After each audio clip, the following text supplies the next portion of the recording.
लीजिए सुनिए प्रेमचंद की लिखी कहानी कैदी।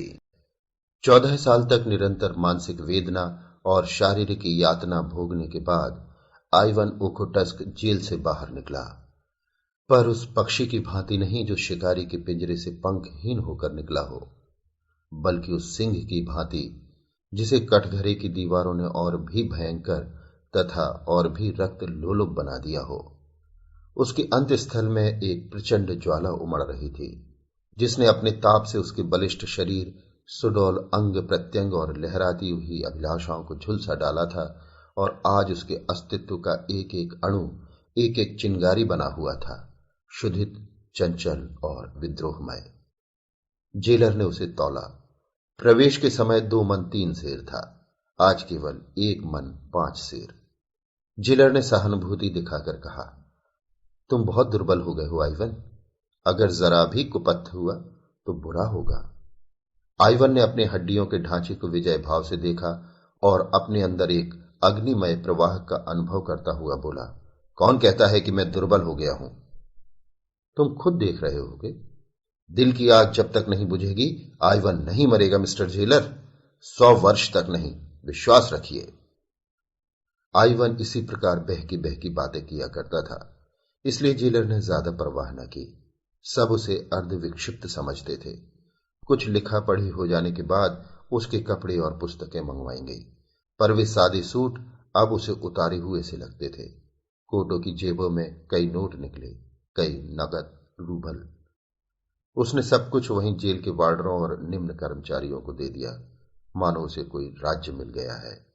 जेलर ने कहा, यह नहीं हो सकता आइवन, तुम सरकारी आदमियों को रिश्वत नहीं दे सकते।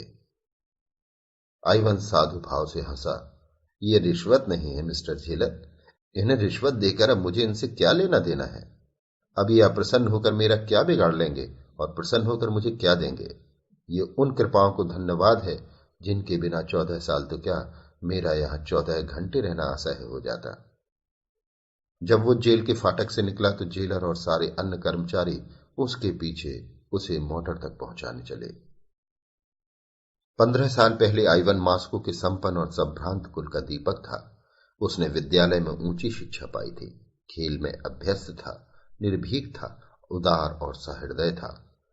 दिल आईने की भांति निर्मल, शील का पुतला, दुर्बलों की रक्षा के लिए जान पर खेलने वाला, जिसकी हिम्मत संकट के सामने नंगी तलवार हो जाती थी। उसके साथ एक हेलेन नाम की युवती पढ़ती थी, जिस पर विद्यालय के सारे युवक प्राण देते थे। वो जितनी ही रूपवती थी उतनी ही तेज थी, बड़ी कल्पनाशील, पर अपने मनोभावों को ताले में बंद रखने वाली। आइवन में क्या देखकर वो उसकी ओर आकर्षित हो गई, ये कहना कठिन है। दोनों में लेश मात्र भी सामंजस्य न था। आइवन सैर और शराब का प्रेमी था, हेलेन कविता एवं संगीत और नृत्य पर जान देती थी। आइवन की निगाह में रुपए केवल इसलिए थे कि दोनों हाथों से उड़ाए।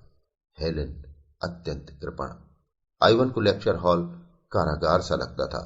हेलन इस सागर की मछली थी, पर कदाचित ये विभिन्नता ही उनमें स्वाभाविक आकर्षण बन गई, जिसने अंत में विकल प्रेम का रूप लिया।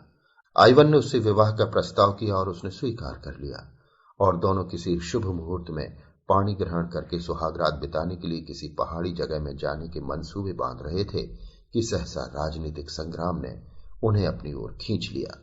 हेलन पहले से ही राष्ट्रवादियों की ओर झुकी हुई थी। आइवन भी उसी रंग में रंग उठा। खानदान का रईस था, उसके लिए प्रजा पक्ष लेना एक महान तपस्या थी। इसलिए जब कभी वो संग्राम में हताश हो जाता तो हेलेन उसको हिम्मत बंधाती, और आइवन उसके साहस और अनुराग से प्रभावित होकर अपनी दुर्बलता पर लज्जित हो जाता। इन्हीं दिनों उक्रेन प्रांत की सूबेदारी पर रोमनाफ नाम का एक गवर्नर नियुक्त होकर आया, बड़ा ही कट्टर, राष्ट्रवादियों का जानी दुश्मन। दिन में 2-4 विद्रोहियों को जब तक जेल न भेज लेता उसे चैन न आता। आते ही उसने कई संपादकों पर राजद्रोह का अभियोग चलाकर उन्हें साइबेरिया भिजवा दिया। कृषकों की सभाएं तोड़ दी, नगर की म्यूनिसिपैलिटी तोड़ दी, और जब जनता ने अपना रोष प्रकट करने के लिए जलसे किए तो पुलिस से भीड़ पर गोलियां चलवाईं, जिससे कई बेगुनाह की जानें गईं। मार्शल लॉ जारी कर दिया गया। सारे नगर में हाहाकार मच गया। लोग मारे डर के घरों से न निकलते थे, क्योंकि पुलिस हर एक की तलाशी लेती थी और उसे पीटती थी। हेलन ने कठोर मुद्रा से कहा, यह अंधेर तो अब नहीं देखा जाता आइवन, इसका कुछ उपाय होना चाहिए। आइवन ने प्रश्न की आंखों से देखा। उपाय? हम क्या कर सकते हैं? हेलेन ने उसकी जड़ता पर खिन्न होकर कहा, तुम कहते हो हम क्या कर सकते हैं? मैं कहती हूं हम सब कुछ कर सकते हैं। मैं इन्हीं हाथों से उसका अंत कर दूंगी। आइवन ने विस्मय से उसकी ओर देखा। तुम समझती हो उसे कत्ल करना आसान है? वो कभी खुली गाड़ी में नहीं निकलता। उसके आगे पीछे सशस्त्र सवारों का एक दल हमेशा रहता है। रेलगाड़ी में भी वो रिजर्व डिब्बों में ही सफर करता है। मुझे तो असंभव लगता है हेलेन, बिल्कुल असंभव। हेलेन कई मिनटों तक चाय बनाती रही। फिर 2 प्याली मेज पर रखकर उसने प्याला मुंह में लगाया और धीरे धीरे पीने लगी। वो किसी विचार में तन्मय हो रही थी। सहसा उसने प्याला मेज पर रख दिया और बड़ी बड़ी आंखों में तेज भरकर बोली, ये सब कुछ होते हुए भी मैं उसे कत्ल कर सकती हूं आइवन। आदमी एक बार अपनी जान पर खेलकर सब कुछ कर सकता है। जानते हो मैं क्या करूंगी? मैं उससे राहु रस्म पैदा करूंगी, उसका विश्वास प्राप्त करूंगी, उसे इस भ्रांति में डालूंगी कि मुझे उससे प्रेम है। मनुष्य कितना ही हृदयहीन हो, उसके हृदय में किसी न किसी कोने में पराग की भांति रस छिपा ही रहता है। मैं तो समझती हूं कि रोमनाथ की यह दमन नीति उसकी अवरुद्ध अभिलाषा की गांठ है और कुछ नहीं। किसी मायावनी के प्रेम में असफल होकर उसके हृदय का रस स्रोत सूख गया है। वहां रस का संचार करना होगा और किसी युवती का एक मधुर शब्द, एक सरल मुस्कान भी जादू का काम करेगी। ऐसों को तो वो चुटकियों में अपने पैरों पर गिरा सकती है। तुम जैसे सैलानियों को रिझाना इससे कहीं कठिन है।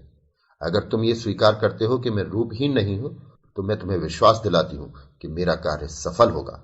बदलाव मैं रूपवती हूं या नहीं? उसने तिरछी आंखों से आइवन को देखा। आइवन इस भाव विलास पर मुग्ध होकर बोला, तुम मुझसे पूछती हो हेलेन? मैं तो तुम्हें संसार की। हेलेन ने उसकी बात काट कर कहा, अगर तुम ऐसा समझते हो तो तुम मूर्ख हो आइवन। इसी नगर में नहीं, हमारे विद्यालय में ही मुझसे कहीं रूपवती बालिकाएं मौजूद हैं। हाँ, तुम इतना ही कह सकते हो कि तुम कुरूपा नहीं हो। क्या तुम समझते हो मैं तुम्हें संसार का सबसे रूपवान युवक समझती हूं? कभी नहीं। मैं ऐसे एक नहीं 100 नाम गिना सकती हूं जो चेहरे मोहरे में तुमसे कहीं बढ़कर है। मगर तुम में कोई ऐसी वस्तु है जो तुम्ही में है और वो मुझे और कहीं नजर नहीं आती। तो मेरा कार्यक्रम सुनो। 1 महीना तो मुझे उससे मेल करते लगेगा, फिर वो मेरे साथ सैर करने निकलेगा और तब एक दिन हम और वो दोनों रात को पार्क में जाएंगे और तालाब के किनारे बेंच पर बैठेंगे। तुम उसी वक्त रिवॉल्वर लिए आ जाओगे और वहीं पृथ्वी उसके बोझ से हल्की हो जाएगी। जैसा हम पहले कह चुके हैं, आइवन एक रईस का लड़का था और क्रांतिमय राजनीति से उसका हार्दिक प्रेम न था। हेलेन के प्रभाव से कुछ मानसिक सहानुभूति अवश्य पैदा हो गई थी और मानसिक सहानुभूति प्राणों को संकट में नहीं डालती। उसने प्रकट रूप से तो कोई आपत्ति नहीं की, लेकिन कुछ संदिग्ध भाव से बोला, ये तो सोचो हेलेन, इस तरह की हत्या कोई मानुषिक कृति है? हेलेन ने तीखेपन से कहा, जो दूसरों के साथ मानुषीय व्यवहार नहीं करता उसके साथ हम क्यों मानुषीय व्यवहार करें? क्या ये सूर्य की भांति प्रकट नहीं है कि आज सैकड़ों परिवार इस राक्षस के हाथों तबाह हो रहे हैं? कौन जानता है इसके हाथ कितने बेगुनाहों के खून से रंगे हुए हैं। ऐसे व्यक्ति के साथ किसी तरह की रियायत करना असंगत है। तुम न जाने क्यों इतने ठंडे हो। मैं तो उसके दुष्टाचरण देखती हूं तो मेरा रक्त खौलने लगता है। मैं सच कहती हूं, जिस वक्त उसकी सवारी निकलती है मेरी बोटी बोटी हिंसा के आवेग से कांपने लगती है। अगर मेरे सामने कोई उसकी खाल भी खींच ले तो मुझे दया ना आए। अगर तुम इतना साहस नहीं है तो कोई हरज नहीं, मैं खुद सब कर लूंगी। हाँ, देख लेना मैं कैसे उस कुत्ते को जहन्नुम पहुंचाती हूं। हेलेन का मुखमंडल हिंसा के आवेग से लाल हो गया। आइवन ने लज्जित होकर कहा, नहीं नहीं, ये बात नहीं है हेलेन। मेरा आशय ये ना था कि मैं इस काम में तुम्हें सहयोग न दूंगा। मुझे आज मालूम हुआ कि तुम्हारी आत्मा देश की दुर्दशा से कितनी विकल है, लेकिन मैं फिर भी यही कहूंगा कि काम उतना आसान नहीं है और हमें बड़ी सावधानी से काम लेना पड़ेगा। हेलेन ने उसके कंधे पर हाथ रखकर कहा, तुम इसकी कुछ चिंता न करो आइवन। संसार में मेरे लिए जो वस्तु सबसे प्यारी है उसे दांव पर रखते हुए क्या मैं सावधानी से काम न लूंगी? लेकिन तुमसे एक याचना करती हूं, अगर इस बीच में मैं कोई ऐसा काम करूं जो तुम्हें बुरा मालूम हो तो तुम मुझे क्षमा करोगे ना? आइवन ने विस्मय भरी आंखों से हेलेन के मुख की ओर देखा। उसका आशय उसकी समझ में न आया। हेलेन डरी आइवन कोई नई आपत्ति तो नहीं खड़ी करना चाहता। आश्वासन के लिए अपने मुख को उसके आतुर अधरों के समीप ले जाकर बोली, प्रेम का अभिनय करने में मुझे वो सब कुछ करना पड़ेगा जिस पर एकमात्र तुम्हारा ही अधिकार है। डरती हूं कहीं तुम मुझ पर संदेह न करने लगो। आइवन ने उसे करपाश में लेकर कहा, यह असंभव है हेलन। विश्वास प्रेम की पहली सीढ़ी है। अंतिम शब्द कहते कहते उसकी आंखें झुक गईं। इन शब्दों में उदारता का जो आदर्श था वो उस पर पूरा उतरेगा या नहीं, वो यही सोचने लगा। इसके 3 दिन बाद नाटक का सूत्रपात हुआ। हेलेन अपने ऊपर पुलिस के निराधार संदेह की फरियाद लेकर रोमनाफ से मिली और उसे विश्वास दिलाया कि पुलिस के अधिकारी उससे केवल इसलिए असंतुष्ट हैं कि वो उनके कलुषित प्रस्तावों को ठुकरा रही है। ये सत्य है कि विद्यालय में उसकी संगति कुछ उग्र युवकों से हो गई थी, पर विद्यालय से निकलने के बाद उसका उनसे कोई संबंध नहीं है। रोमनाफ जितना चतुर था उससे कहीं चतुर अपने को समझता था। अपने 10 साल के अधिकारी जीवन में उसे किसी ऐसी रमणी से साबिका न पड़ा था जिसने उसके ऊपर इतना विश्वास करके अपने को उसकी दया पर छोड़ दिया हो। किसी धन लोलुप की भांति सहसा ये धनराशि देखकर उसकी आंखों पर पर्दा पड़ गया।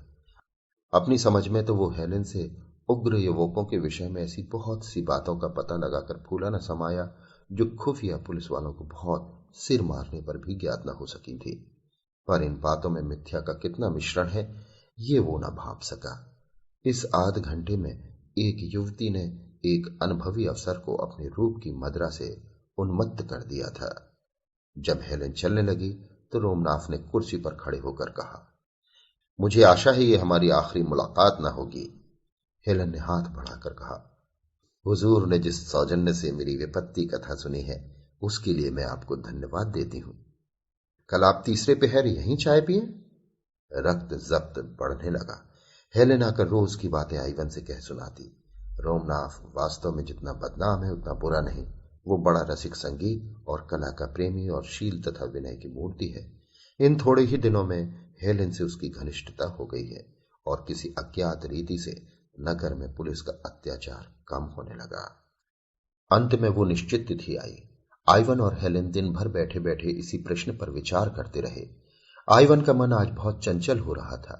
वो कभी अकारण ही हंसने लगता, कभी अनायास से रो पड़ता।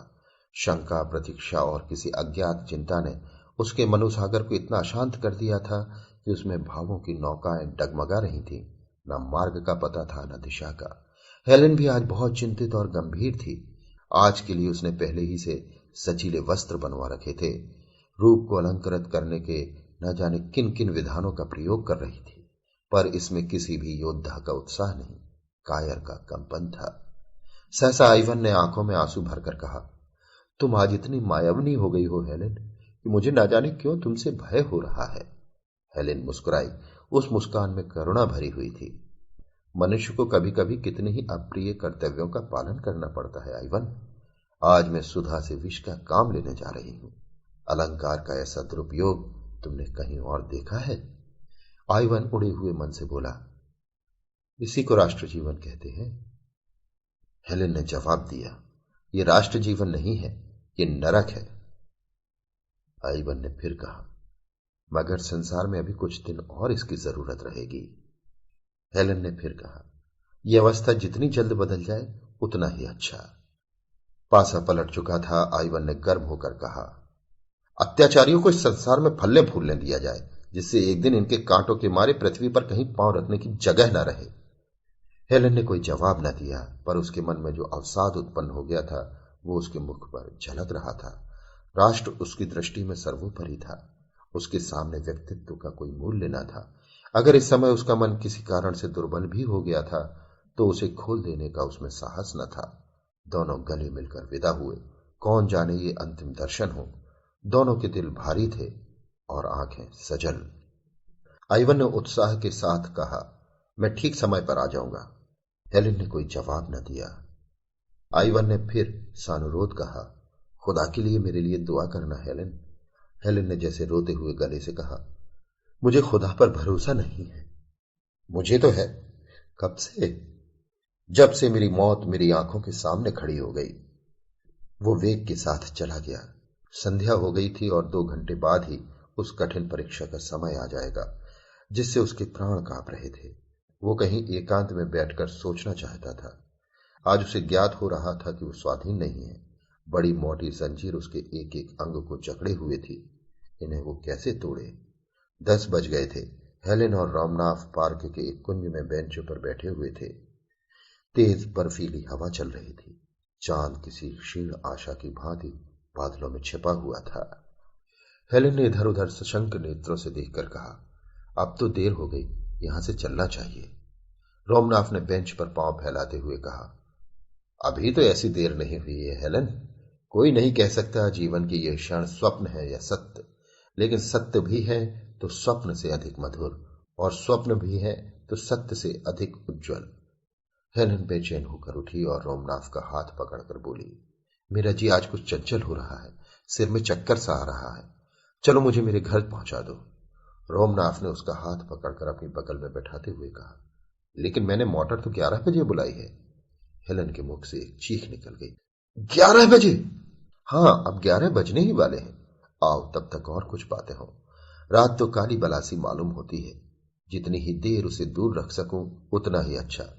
मैं तो समझता हूं उस दिन तो मेरे सौभाग्य की देवी बनकर आई थी हेलेन, नहीं तो अब तक मैंने न जाने क्या क्या अत्याचार किए होते। इस उदार नीति ने वातावरण में जो शुभ परिवर्तन कर दिया, उस पर मुझे स्वयं आश्चर्य हो रहा है। महीनों के दमन ने जो कुछ न कर पाया, वो दिनों के आश्वासन ने पूरा कर दिखाया है, और इसके लिए मैं तुम्हारा ऋणी हूं हेलेन, केवल तुम्हारा। पर खेद यही है कि हमारी सरकार दया करना नहीं जानती, केवल मारना जानती है। जार के मंत्रियों में अभी से मेरे विषय में संदेह होने लगा है, और मुझे यहां से हटाने का प्रश्न हो रहा है। सहसा टार्च का चकाचौंध पैदा करने वाला प्रकाश बिजली की भांति चमक उठा और रिवॉल्वर छूटने की आवाज आई। उसी वक्त रोमनाथ ने उछलकर आइवन को पकड़ लिया और चिल्लाया, पकड़ो पकड़ो, खून! हेलेन, हेलेन, तुम यहां से भागो! पार्क में कई संतरी थे, चारों ओर से दौड़ पड़े। आइवन गिर गया। एक क्षण में न जाने कहां से टाउन पुलिस, सशस्त्र पुलिस, गुप्त पुलिस और सवार पुलिस के जत्थे आ पहुंचे। आइवन गिरफ्तार हो गया। रोमनाथ ने हेलेन से हाथ मिलाकर संदेह के स्वर में कहा, यह आइवन तो वही युवक है जो तुम्हारे साथ विद्यालय में था? हेलेन ने शुद्ध होकर कहा, हां है, लेकिन मुझे इसका जरा भी अनुमान न था कि वो क्रांतिकारी हो गया है। गोली मेरे सर पर सन्न सन्न करती हुई निकल गई। हे ईश्वर, मैंने दूसरा फायर करने का अवसर ही न दिया। मुझे इस युवक की दशा पर दुख हो रहा है हेलेन। ये अभागे समझते हैं कि इन हत्याओं से वे देश का उद्धार कर लेंगे। अगर मैं मर ही जाता तो क्या मेरी जगह कोई मुझसे भी ज्यादा कठोर मनुष्य न आता? लेकिन मुझे जरा भी क्रोध, दुख या भय नहीं है हेलेन, तो बिल्कुल चिंता न करना। चलो मैं तुम्हें पहुंचा दूं। रास्ते भर रोमनाथ इस आघात से बच जाने पर अपने को बधाई और ईश्वर को धन्यवाद देता रहा, और हेलेन विचारों में मग्न बैठी रही।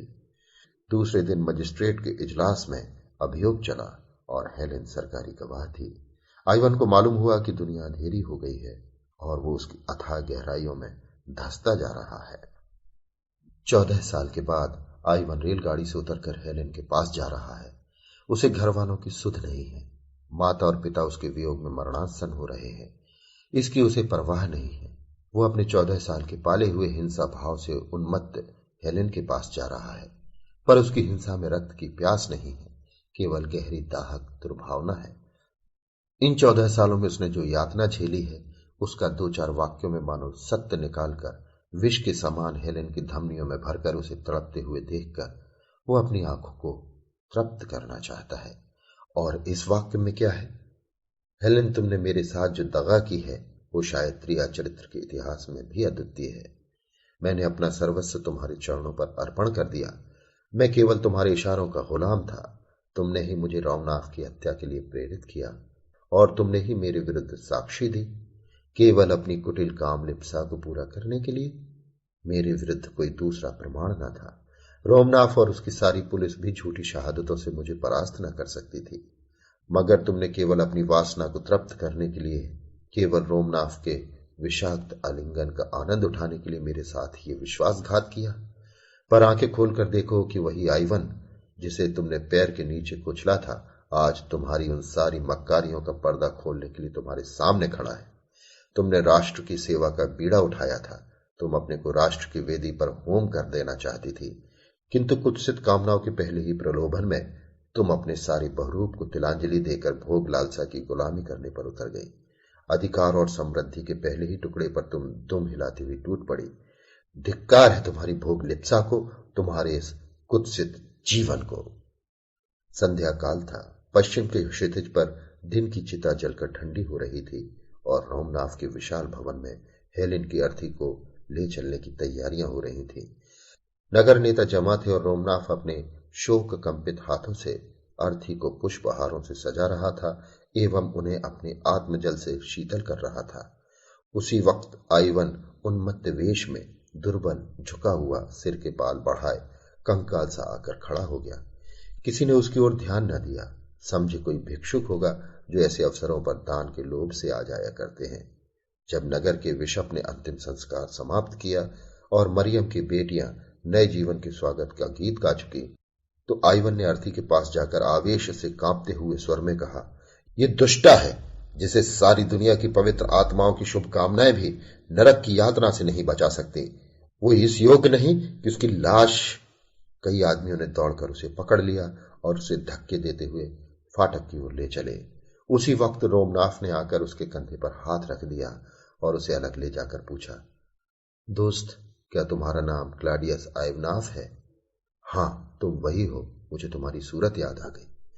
मुझे सब कुछ मालूम है, रत्ती रत्ती मालूम है। हेलेन ने मुझसे कोई बात नहीं छिपाई। अब वो इस संसार में नहीं है। मैं झूठ बोलकर उसकी कोई सेवा नहीं कर सकता। तुम उस पर कठोर शब्दों का प्रहार करो या कठोर आघातों का, वो समान रूप से शांत रहेगी, लेकिन अंत समय तक वो तुम्हारी याद करती रही। उस प्रसंग की स्मृति उसे सदैव रुलाती रहती थी। उसके जीवन की ये सबसे बड़ी कामना थी कि तुम्हारे सामने घुटने टेक कर क्षमा की याचना करे।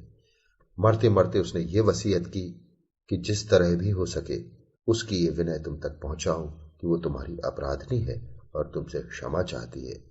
क्या तुम समझते हो, जब वो तुम्हारे सामने आंखों में आंसू भरे आती तो तुम्हारा हृदय पत्थर होने पर भी न पिघल जाता? क्या इस समय भी वो तुम्हें दीन याचना की प्रतिमा सी खड़ी नहीं दिखती? जरा चलकर उसका मुस्कुराता हुआ चेहरा देखो। मोशियो आइवन, तुम्हारा मन अब भी उसका चुंबन लेने के लिए विकल हो जाएगा। मुझे जरा भी ईर्ष्या न होगी। उन फूलों की सेज पर लेटी हुई वो ऐसी लग रही है मानो फूलों की रानी हो। जीवन में उसकी एक ही अभिलाषा अपूर्ण रह गई आइवन, वो तुम्हारी क्षमा है। प्रेमी हृदय बड़ा उदार होता है आइवन, वो क्षमा और दया का सागर होता है।